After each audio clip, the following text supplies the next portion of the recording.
Hey, everybody, it is time to go low. Welcome back to another episode of Let's Go Low here with Jeff Stanislow on AM 820, the Big Eight in Tampa, brought to you by golfersunite.com and our friends at AMAC, the Association of Mature Adult Citizens.us. That's amac.us. Today, we have a special guest with us. Joining with us, and it's Peter Rippa. Peter and I have known each other the last few years. We're both Copperheads, and we both worked the Valspar event. Got to know each other and got to talk on golf while we're there at the great golf tournament that Valspar puts on at the Copperhead at Innisbrook Golf Resorts. And I've discovered that Peter is actually really, really ingrained in the game of golf. So I invited Peter Rippa to join us here today at Let's Go Low Show. So thanks for joining us, Peter. You bet, Jeff. Thanks. Appreciate it. Great catching up to a kindred in the professional golf field. Yeah, fantastic. So, Peter in Discovery, we were just like watching the Valspar tournament, a few weeks back. We got to talking, and I found out that you were like an executive director at some golf tournaments and have a ton of experience in running large major PGA events. And so I was like, hey, Peter, why don't you come on my radio show and tell us all about it? So, Peter, maybe talk a little bit how you got started in the golf world and, Sure. Let's build this up to running, being a tournament director. Yeah, we'll give the Reader's Digest version for those of us old enough to remember. But actually, had worked at Innisbrook as a kid out on the cart ramp. Right there in the Copperhead, and then had one of the golf professionals go on to American Junior Golf Association and interned there through college at USF, and then joined on as a tournament director. Fast forward, and wanted to have the stability of being in one. Now that I had kids, wanted to be a little more stable and be a part of community. So as the opportunity presented, one of the tour events out there came available, and my name just kept popping up on their search, and it was for Colonial in Fort Worth, Texas, and had an opportunity to go in for interview, and had a great 5 years when I earned the opportunity to serve there. It's unique in that as tournament director, you actually work for the club at Colonial. So it's structured like the Masters, where the club owns the tournament, where most are structured to where the host organization is a 501c3, like with us with Copperhead Charity. So in San Diego, actually was a tournament director for the Farmers Insurance Open. All told, about 13 years between the two. And there worked in a similar structure that we had. And I worked for the Century Club of San Diego, which is a 501c3. And we, as the staff, actually ran the event. So we were responsible for the operations. We were responsible for the sales as well. So that was a great experience too. Incredible opportunities, but got my wife back home once the kids graduated from high school, as I promised. Very good. Very good. So now you're back in Tampa, still giving back to the community. It's fantastic. We're talking with Peter Rippa. Peter is a Copperhead at Valspar. We just finished up the Valspar a few weeks back. He and I got to talking, and he ran as a tournament director for the Colonial and for the Farmers Insurance over a span of 13 years. And a lot of people who are fans of golf or fans of the PGA don't really understand all the interworkings of behind running an event and how networked it is to the community, how important things are. They just look at who's coming to the event and whether they're buying a ticket or going and what have you.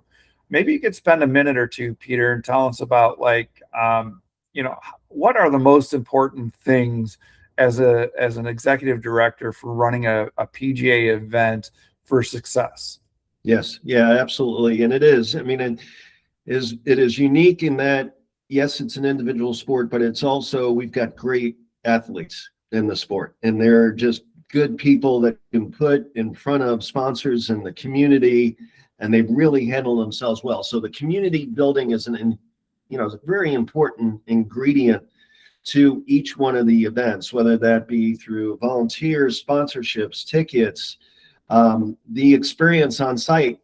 And with your title sponsor, certainly they pay for the national exposure. Your title sponsor pays for their objectives under, and supporting to the purse. But if you don't have a commitment with the community, I mean, the very, organically, if it's a major event in that community and has that feel where I don't even play golf and I want to be there because it is the event in March in the first quarter of the year for the Tampa Bay area, well, then you're doing things right. So that's the measure for success, is those, not only when you invite your A-list clients, every one of them return a yes from a sponsor's perspective. With hospitality, that's when it works, and that's when you've made that connection to community. Without it, and without the community support, it doesn't matter what event it is. It just, long term, that model doesn't work. Right. This is Jeff Stanislaw. You're listening to an episode of Let's Go Low here on AM 820. This episode is brought to you by golfersunite.com, where we bring the golfers together to, curate great opportunities and great deals for golfers. And our friends at AMAC, the Association of Mature Adult Citizens, amac.us. So, Peter, as we talk a little bit further in the intricacies of running a tournament, and you ran the Colonial and the Farmers for a few years, let's talk about the Tiger effect. I mean, you were there, running 13 years, and Tiger in his prime, and when he was in one of your tournaments and when he was not in one of your tournaments, what was the impact? I would imagine the Tiger effect is true. Yeah, no, it absolutely is. I'll share a few stories. The structure of the PGA Tour events, your tickets and your concessions, that only represents, 10 to 12% of your revenue, right? But when you have a title sponsor and they are committed to the event, you're talking about 100% bump in viewership. So to have eyeballs tuning in on a Thursday, Friday, that wouldn't. But the other aspect is people just descend upon property that you wouldn't think. Like all of a sudden, I remember our Wednesday Pro-Am, we're on 14th hole and I'm bringing out something to one of our partners, and there's Andre Iguodala just shows up and he sees Tiger, right? And then it's NHL All-Star Week and you've got these three guys with the Anaheim Ducks jumping up and down like fanboys. That's my boy Tiger right there, and so to see the energy that, when he gets on site, it was one where out of nowhere you see him. Obviously, the security knows and PD knows when he's getting in, and they get him there to the first tee or a practice round at the 10th tee. And it's as if all of a sudden everybody knew it instantly because 1,500 people show up from out of nowhere. You got to make sure operationally you're ready because people just show up. They've never been on a golf course. They're just, I heard Tiger was here, and they show up and they're just running in a full-on sprint to get a glimpse. And it was one when he was in the event, there was just a different energy when you're on property. And to be honest with you, Jeff, too, I'm sure your listeners would be wondering this. We kind of knew, but you wouldn't know until about 10 minutes before, and his agent would give me a call on just, hey, we're about to commit him to the field. So had a Tiger plan in place, but until that, and you'd love to have a 2-week runway or a 3-week runway, but it just didn't work out that way most times. When it did, if you did have a 2 or 3 week runway, now you could make hay on those hospitality and sponsorship opportunities, where if you're just the Thursday before the tournament, it's just ticket sales at that point. you know. Yeah, it's hard. This is Jeff Stanislaw. You're listening to Let's Go Low here on AM 820, the Big Eight in Tampa. We're talking with Peter Rippa. He was the executive tournament director for the Colonial and Farmers over a span of 13 years. We're talking about the Tiger effect. And I know when Tiger played in Valspar last, again, it was the same thing. It wasn't like much of a heads up, you know what I Right. mean? And you got to be reactive. You got to have Tiger plan, and then no Tiger plan. But I do know there was like a 30% lift overall in kind of everything on average when Tiger commits to Yeah. the field. Is that about right? Is that what you experienced when you Well, committed to one of your tournaments? here's what you can how you can frame it. So with it being unique for Valspar, for him to be in the field, you're going to get a greater incremental bump. Whereas it was kind of baked in our community's psyche that he was going to be there. So you didn't get quite the incremental jump. But like I said, with viewership, it was 100%.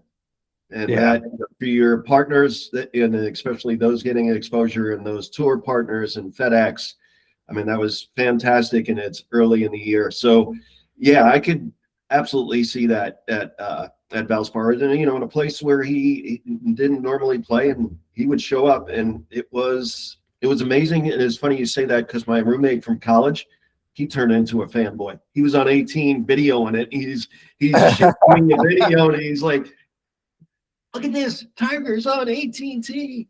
So yeah, I remember that very well because I actually, when they covered him coming up 18 on TV, and they were showing some highlight clips, I was actually walking up the fairway, like and I was in the background, so I got to tell everybody, hey, I was on TV. Watch Tiger walking. I'm right behind him over here. So yeah, we're talking. People get euphoric, right? I mean, they just lose their stuff, and you're sitting there, and unless you're there, you don't appreciate how just over the top people become. And you hear grown men, "I love you, Tiger," just before a shot. You're sitting there like, okay, yeah. It is really interesting. We're talking with Peter Rippa. Peter is an executive tournament director for the Colonial and the Farmers Insurance, and we're talking about the Tiger effect. And we all, wish Tiger well with what he's going through now, and we all want him back in the game because he's such an important thing. But as we talk right now, we got a few minutes left. Let's talk a little bit about what you got going on, and with today's tournament. Let's talk a little bit about Live. Let's talk about the PGA. I mean, you experienced it from as an executive director. You were there talking with the people at the PGA and talking about this stuff. What are your thoughts on the whole Live thing? I know they're kind of evaluating. They cut their purse back to 6% from 10% of the PIF commitment. What do you think is going to happen? We got a few minutes left. Yeah, I mean, just quickly, what I would point out, PGA Tour, with our Copperhead charities, we're a 501c3. So we generate, from our net proceeds, we generate for charity and support our community. And those are, Live is 100% for profit. So, but getting back to recognizing where we are with Live and thinking about where the PGA Tour is going, I mean, you have the former president of NFL Networks now running the PGA Tour, so clearly understands the schedule, doesn't want to go head-to-head against the NFL. And with Live, I think a big tell for us, even though, like Financial Times, they are not leaking something. I mean, we're not talking about National Enquirer. Like, there's got to be smoke there. But that's not the way they wanted this whole thing to play out. And that's one that they've got to, their funding is good through the end of the year, I think, is what the response has been since the rumors, which I think it would be telling where Bryson DeChambeau's deal goes, right? Do they extend that? And it was curious. I guess they had an outage during the final round, and he actually withdrew. He was a number of shots back and had a wrist injury, but are if there is not a extension of that relationship, might be one to watch to see, okay, are they just going to wind down operations at the end of the year? It'd be a whole lot easier PR wise to control the message in a quieter time of the year and then just fade away. And then from there, they have their announcement. So let's see how it plays out. I think certainly from the public relations perspective, it's one that's taking a little more air out of the balloon and following and being excited about that tour. Yeah, it's we're talking with Peter Rippa, and Peter has been kind enough to join us. He was a tournament director for the Farmers and Colonial for a span of 13 years. We're talking about Live Golf and the PGA. This is Jeff Stanislaw listening to Let's Go Low here on AM 820, brought to you by golfersunite.com and our friends at amac.us. Check both those out and support our group and our organization. We got a minute left, Peter. Why don't you tell us what you're doing now? And if someone wants to reach out to you, pick your brain on this, but also you're in the real estate market. So I'd love to have you share that. No, yeah. And then listen, so just like you, it is very rewarding to serve as a member of our nonprofit host organization, Copperhead Charities. And it was a way to be involved and knowing that I was on the other side. So our tournament director, Tracy West, I know what she's going through. I enjoy and the work. It is a grind. And with it, there's the responsibility. So to be on the other side as a member who introduces our relationships to the event is a critically important aspect to the event, because that's what pays the bills, right? So we've got revenue responsibility. So with that, it's one that's very rewarding to me and continue as I go forward. And I serve here in the community, but I now, my full-time job is as a real estate professional with Coldwell Banker, and I serve the communities of Tarpon Springs and Trinity and Palm Harbor area. Fantastic. This is Jeff Stanislaw, and we're bringing another conclusion. Love to have you back, Peter. We got so much more we can talk about in this golf. Yeah. Your experience is something that, a lot of people don't get to understand and relate to. But if you guys want to look up Peter Rippa, you can just search up Peter Rippa in Google, and you'll find him there as a real estate agent. Thank you again, Peter, and have a great day. Jeff Stanislaw saying, let's go low. Thank you. Welcome back. This is Jeff Stanislaw, and it's time to go low. Your host of the Let's Go Low show here on AM 820, talking golf, talking deals, talking the business, talking merch, equipment, everything related to golf. It's golfersunite.com. Here, Let's Go Low, AM 820, brought to you by our friends at the Adult Association of Mature Adult Citizens, amac.us. We're picking up on our dialogue with Peter Rippa. I asked Peter to come back, and so we can have a second segment here, because we started diving into the PGA and the Live. And I think a lot of our listeners really want to kind of learn more from someone who has spent 13 years as a tournament director for the Colonial and Farmers Insurance, has a really good insight for this. So let's pick Peter's brain once more. Again, Peter, thanks for joining us. You're welcome. I appreciate you coming back and talking more. So we were talking about Live and the PGA.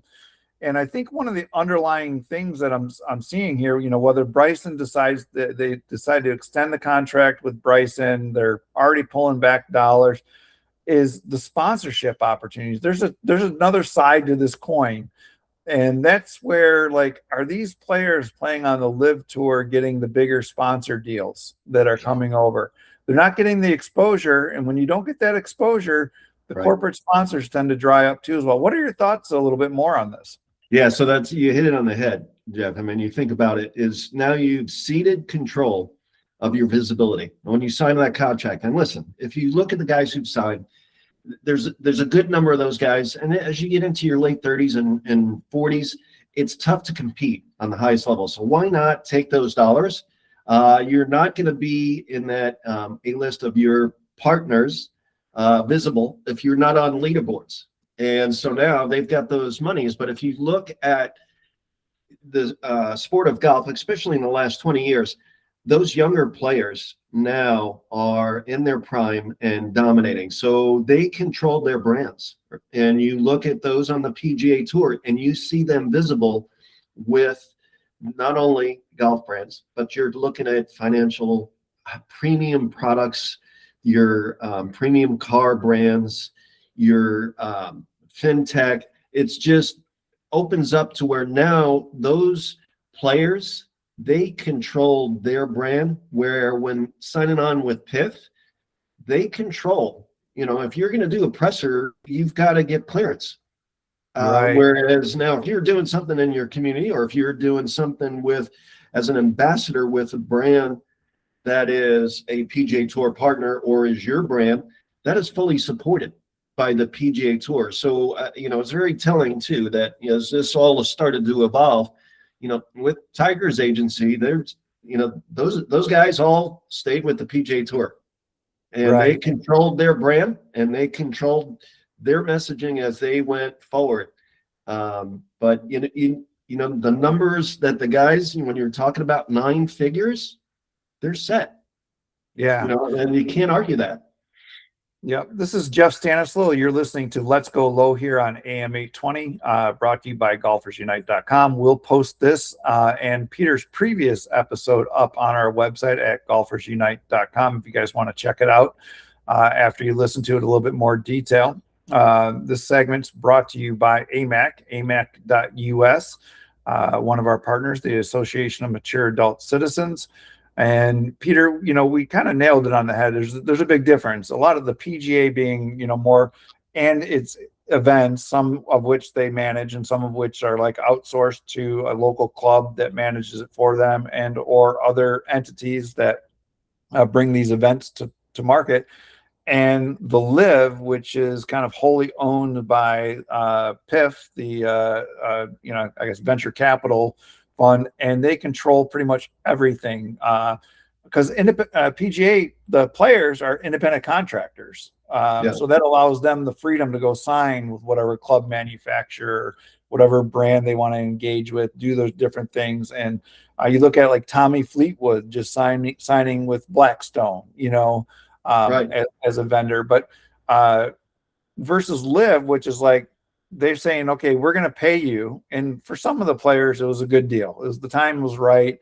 They got set for life. They're good to go, but they're also realizing that they can't go out and do all those type of branding things that they wanted to do, their engagements, because they have to get permissions. And now you have the epic battle of the visibility, right? With Live tournaments and the viewership and the TV rights and the sponsorship. It's a big business behind the scenes that makes this what we see as fans. We just want to enjoy and watch good golf by the top players. So as an executive director for the Farmers and Colonial, kind of what are your insights on, the sponsorship levels and just the two polarizing ways that they go to market? Yeah. So, like with PIF, the Public Investment Fund, that's Saudi Arabia. So, they've got the deepest of pockets, and the feeling early on was they were going to play the long game, right? And they were just going to continue to get the players, or be able to, pick and choose the players. But as it's played out, if you think about competitively, if you only see them during the 4 majors, so they're not eligible to play in the PGA Tour event. So now they're just eligible if they play and they earn their way to play in the 4 majors, and they don't make it on the leaderboard, then their visibility is shrunk to, okay, I've got to create my own brand on YouTube, or, I've got to do something that's offline from where you would see mainstream and what the PGA Tour delivers for those players. And frankly, the majors and the Ryder Cup, that's where they create their legacy.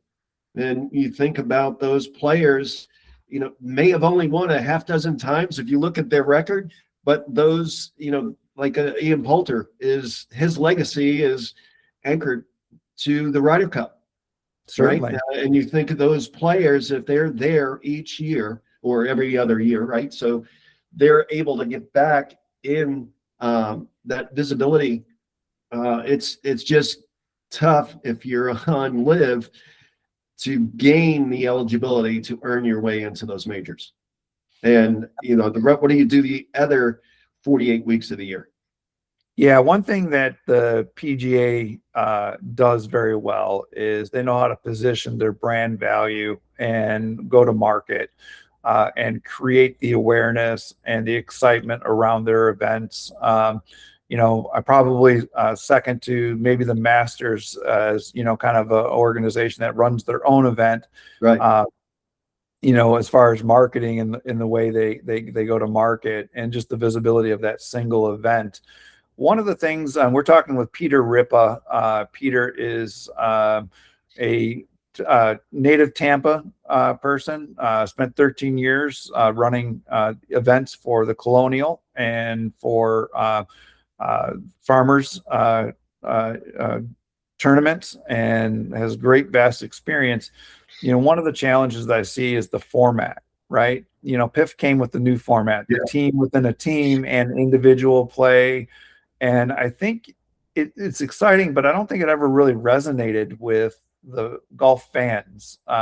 What are your thoughts on that? And then I want to talk a little TGL as well. So if you think about, in the very core, right? So we watch fans, we sit there, we love the players and we can feel in the competition, when the competition, there is friction and the players care. That comes through on the screen.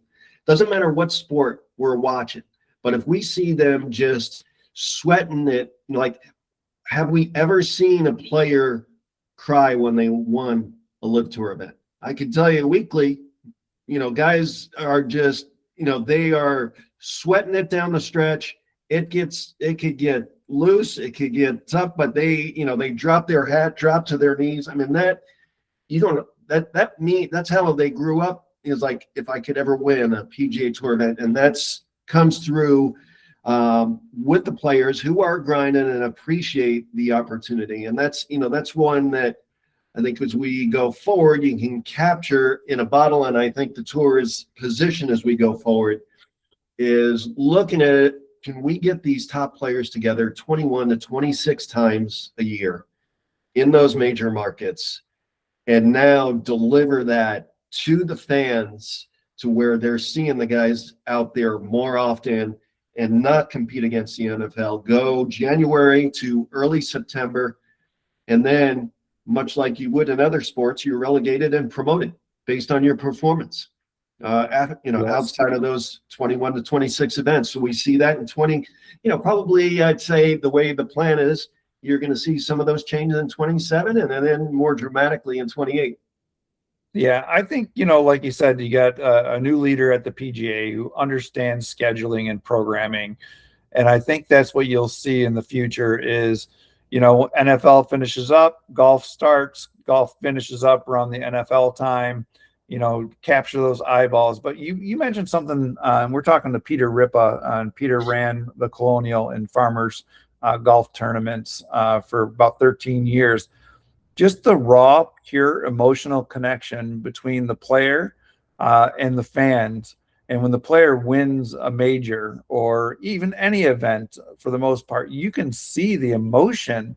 And that's really one of the things that I think that the Live doesn't connect as well with, and is that emotion. I mean, you look at even, Rory wrapping up the Masters, for his second green jacket here recently, he was still dropped down to his knees and is very emotional. And then, that's what connects the fan to the player. And that's what the PGA brings to the market. Shifting gears a little bit, Peter, this is Jeff Stanislaw. You're listening to Let's Go Low here on AM 820, brought to you by Golfers Unite, golfersunite.com. Let's talk a little bit about the, Tiger Woods, the TGL, and what are your thoughts? What are your thoughts on the indoor sim golf is taking off? I was at the PGA show in January, and probably the biggest expanse of space was related to technology and indoor simulator golf things. Grant Horvath was more popular than Bubba Watson at the show. So Right. this is here to stay. But what are your thoughts on the TGL? Well, probably I'm not the greatest measure as an individual because I'm just a golf geek, but watching it on ESPN and just talking to the guys, at the club when they do see it's like it brings out another side of the players that you don't see in a formal structured competition. It's almost the way the guys are playing inside the ropes during a pro-am, right? So but they're together and they obviously spend a lot of time with each other, and the teams were put together with guys that get along well. But there is something to that atmosphere that I can see likewise just getting bigger to where now you can experience something in person that is a little more relaxed and not what many would think is a stuffy aloofness to golf that is not approachable to the masses, where now, you know what? They're just dudes having a good time just like we do. And I love that they're talking smack to each other, and it makes it much more much greater connection with the athletes that we may not have had with our players. Yeah, fantastic. Peter Rippa. Peter is with us here today on the Let's Go Low show. This is Jeff Stanislaw, your host. This is brought to you by Golfers Unite and our friends at amac.us. It's the Association of Mature Adult Citizens. We're talking a little bit of TGL, and I think one of the things when you have this is like you have something that can go on a different date. You know when it's going to start and when it's going to stop for the most time. And they're scheduling it around when a lot of people are, inside for the winter months in the golf season. So I think they're very smart in regards to that. And I think they're really smart in regards to some of the other things, like their partnership with Full Swing. Mm-hmm. So these courses that they're designing, the volcanoes and mountains and things like that, what they do then is like they make it available to like organizations like the Back Nine. So Back Nine has the Full Swing contract with them. And now at the Back Nine Golf, you can actually go play the TGL course from the last season. So you can see how these marketing people, really think this through and can appreciate that. What are your thoughts on just savviness there? Yeah, I love it because the thing is, if you think about it on the other side, is like if you were these premier golf courses and the historical golf courses and you're playing those holes, you would have a fee, right? So somebody's getting paid.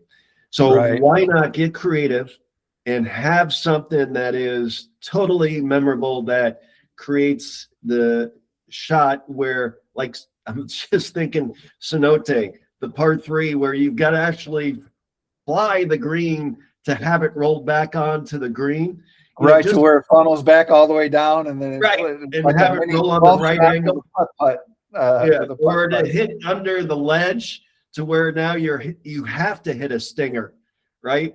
And for them, I'm sure marketing wise, it's like Tiger's synonymous with hitting the stinger as a shot, but now, just as you said, it's like with Back Nine having that. How many, guys and ladies are going to go in there and just have fun and trying to hit those shots that the players have on those holes, and then to be able to talk about it. And it's one that is very easy to gain access to versus these historical classical golf courses that, frankly, you'd have to spend thousands, and that would be an absolute bucket list. So it makes an easier connection to the public, to the game. And that's one that is you could do it anywhere at any hour. Yeah, it's fantastic. I mean, the growth of sim golf is incredible. I actually had a conversation with some of the executives at Back Nine who are bringing this stuff up. And, eventually I could see going from like the TGL to like a Back Nine and the partners with Full Swing that, have access to that. So then like maybe, the second season or the third season, it gets accessible to like a GS Pro, which then, most of the interoperability and the connections, run through GS Pro for most of the people that play sim golf. And like you said, you just don't get the opportunity to go play at Bethpage Black, or Augusta. And so you have to play it online to have that connection. Now TGL is creating that same demand where they say, hey, I played the volcano hole, or I hit the stinger on that, that shot. Right. And so it's really exciting. Peter Rippa, thank you for joining us here at Let's Go Low Show. Your host, Jeff Stanislaw. This wraps up another episode. If you guys want to talk to Peter a little bit more, he actually does real estate in the Tampa Bay market, all the way kind of up, from Palm Harbor north along 19. You can search up Peter Rippa, realtor, and you're with which Coldwell Banker. Yeah. Coldwell Banker. This is Jeff Stanislaw signing off for another great episode of Let's Go Low here on AM 820 every Saturday mornings from 8 to 9 a.m.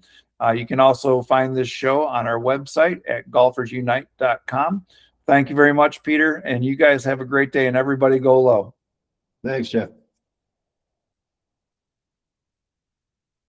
Our friends at the Good morning, Tampa Bay. This is Jeff Stanislaw, your host of Let's Go Low, and it's time for another show. We appreciate you guys spending the time with us here talking about golf, from PGA tours to interviews with the likes of Brittany Lincecum and our caddy corner friend Mike Hicks, who is Payne Stewart's caddy. This episode of Let's Go Low is brought to you by golfersunite.com and our friends at AMAC, the Association of Mature Adult Citizens. So today we're going to go low. We're going to start in the weeds, and we're going to talk to our friend Logan Beach, who is the founder of Sandy Marsh Golf and is an emerging brand. One of the things I like to do here on Let's Go Low is not always talk about the big brands or the big tournament players or the big tournaments that are going on. We got to start with some grassroots efforts, and this is how brands get born. So, Logan, thanks for joining us today out here on the Let's Go Low Show. Thanks, Jeff. Pleasure to be on. I think the more appropriate thing to say maybe would be, let's start in the marsh, not the weeds or the grass. Yes, I like that. I like that. That's a very good spin on it. So yeah, let's start in the marsh. I like it. Sandy Marsh Golf. We're talking with Logan Beach, the founder. So Logan, basically I was online and I was on social medias, and I came across your channel and followed it. And I really like the designs that you kind of came up with. And I know you're starting out, and building some stuff. Let's take us through the story a little bit about, from conceptually, like, hey, I want to start a golf brand, to the branding concepts, to naming it, to all that different types of stuff. So, let's go back and tell us the story. Sure. Let's give the 40,000 foot view of this. A couple of years ago, I had a really good buddy of mine, Jared Kogas, up in Jacksonville. He's a member of TPC Sawgrass, and we used to play there 2-3 times a day. Or not, sometimes it was a day, sometimes it was a week. It just depended on how we were feeling. Sure. And we always made the comment about the pro shop. The designs were really nice, shirts are great, but man, it costs so much money just to get a shirt or some pants or something. And it's not just there, it's at a lot of other places too. And so that's kind of where the wheels started turning. And Jared has always been there, just kind of pushing me along of, hey, you should do this. I've always been a very creative person as well. And so that's kind of how 2 and 2 started. And so I really appreciate the fact that you like our designs. That's something that we have spent a lot of time researching and developing. So that's very nice to hear. Yes. A couple months back, I went to the TPC Sawgrass for the tournament, the Players Championship, and got access to the Golden Goat. I'm sure you know what the Golden Goat is. Oh, yes. So, we got in there. I was fortunate enough. I had a caddy pass with my friend Mike Hicks, Payne Stewart's caddy, and it got us access to the clubhouse, and it actually got us access to the special Golden Goat area.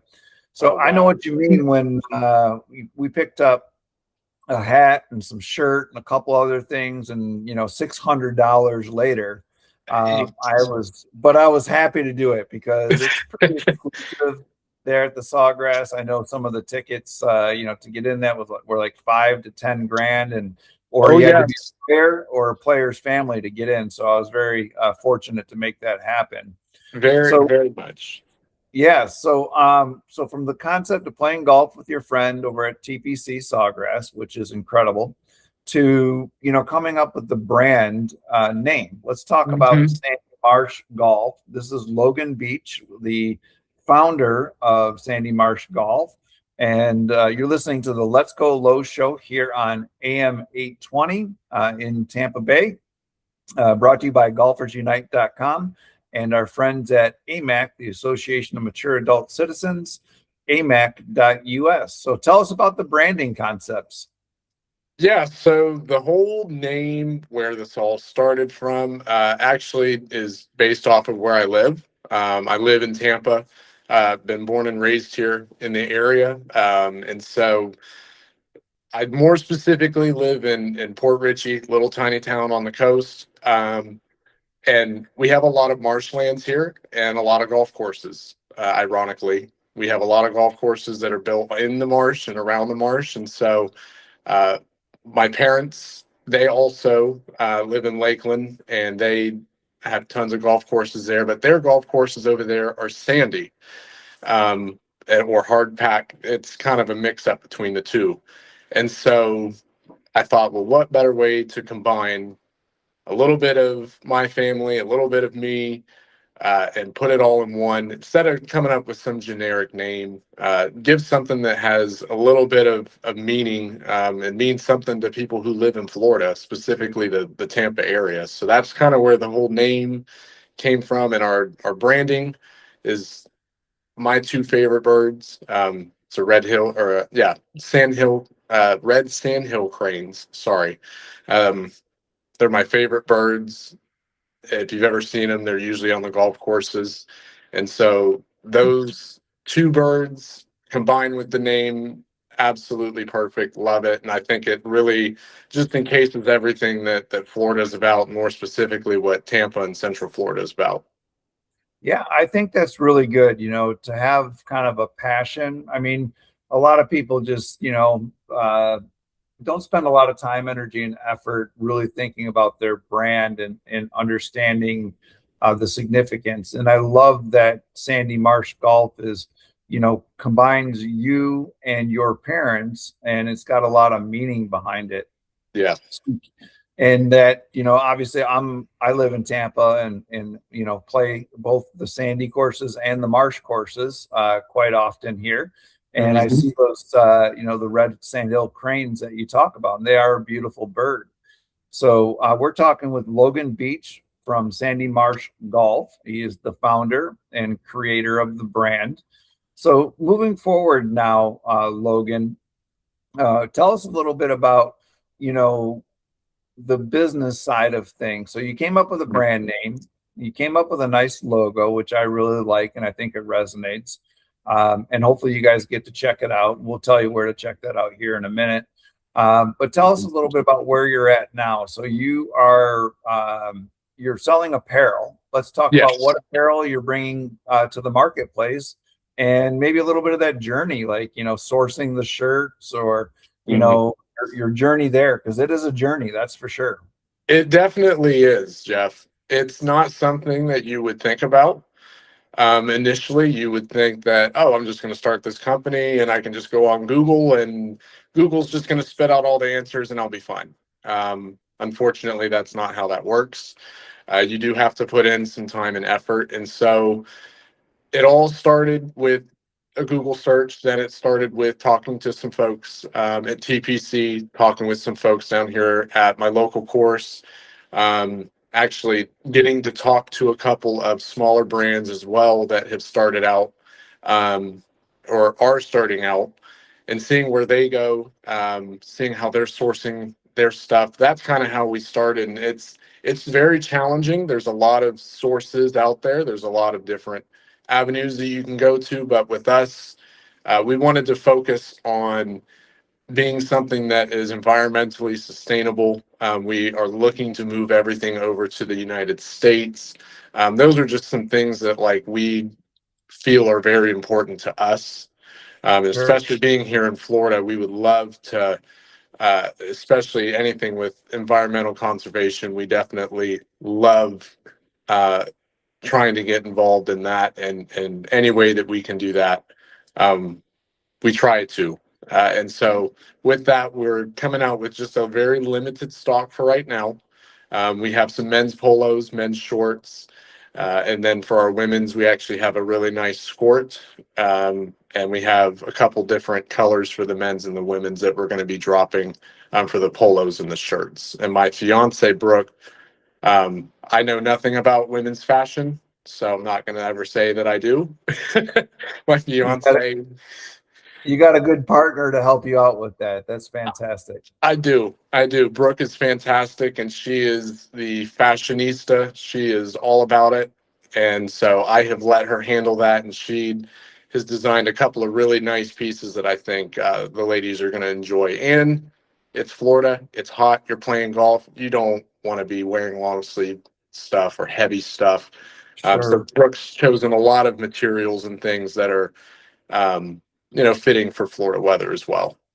Wonderful. We're talking with Logan Beach, the founder of Sandy Marsh Golf, talking about his journey in building an emerging golf brand, an apparel golf brand, and just the process that he goes through. So you went out and you've probably got some samples from some providers on the shirts and the materials, and kind of everybody knows the big brands, but those big brands are also all made usually overseas by different suppliers from anywhere from China.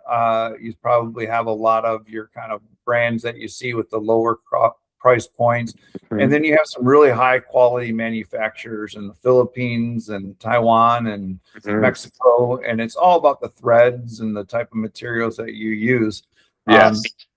This is Jeff Stanislaw. You're listening to another great episode of Let's Go Low here on AM 820, the Big 8, every Saturday morning.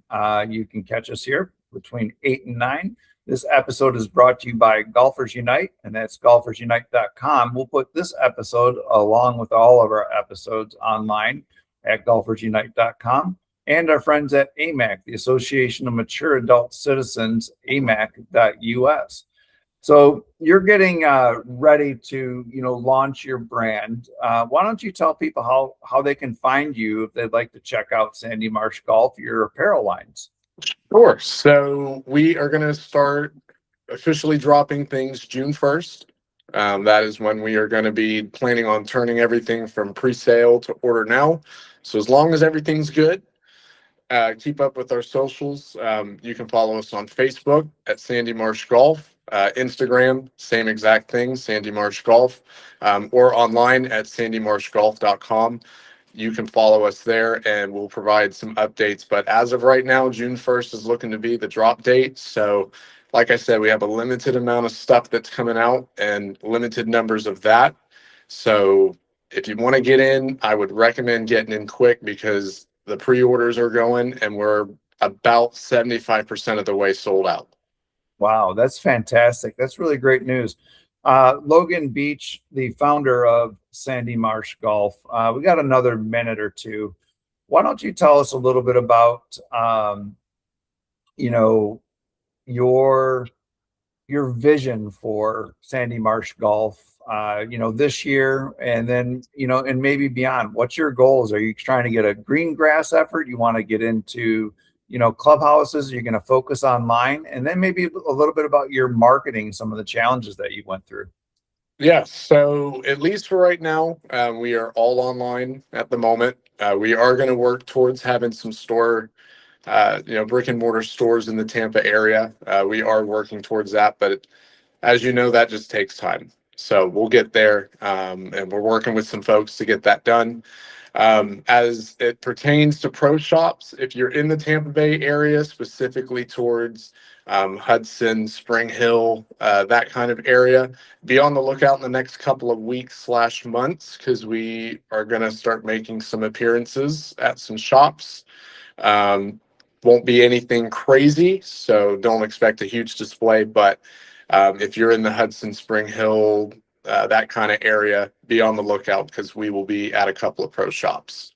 Yeah, fantastic. When you get those pro shops, let us know. We'll update the information on golfersunite.com when we post this, and so people can find the pro shops that you get into. Logan Beach from Sandy Marsh Golf, and you can find them on the socials at Sandy Marsh Golf, Facebook, Instagram, TikTok, and at Sandy Marsh Golf. And you can search up in Google at Sandy Marsh Golf. You're listening to Jeff Stanislaw here on the Let's Go Low show. Tell us a little bit about your social medias. How challenging has that been for you in growing those social media accounts? And just tell us a little bit about that experience. It has changed a lot, Jeff. I'll tell you that. I ran a business when I was 13. I started a saltwater fish aquarium business, and all of that was online. And that was right at the cutting edge of social media, So it's changed a lot. Before, you could post a couple of posts and you'd have the next day a couple thousand views and likes. You post a video and the next day you have 100,000 views and a couple thousand follows, and that's not really how it works anymore. You have to try a little bit harder. You got to have something that really captivates people, and you got to captivate them quick, because their attention spans are pretty short. So it's definitely challenging when you're just showing a product, but look out in the next couple of weeks. We haven't been real active on the socials, but that's because our team behind the scenes has been doing some cool stuff. So be on the lookout for a couple videos and funny bloopers and things like that are coming up. Sure. Yeah, you got to clear through the clutter on social medias, and you got about just a few seconds to have them continue to watch. So it's been quite an experience, even here for Golfers Unite, as we look to build our brand and what have you. So Logan Beach from Sandy Marsh Golf, I appreciate your time, and thanks for joining us here on the Let's Go Low show, and we'll keep tabs and see if we can't help you out. Thanks so much.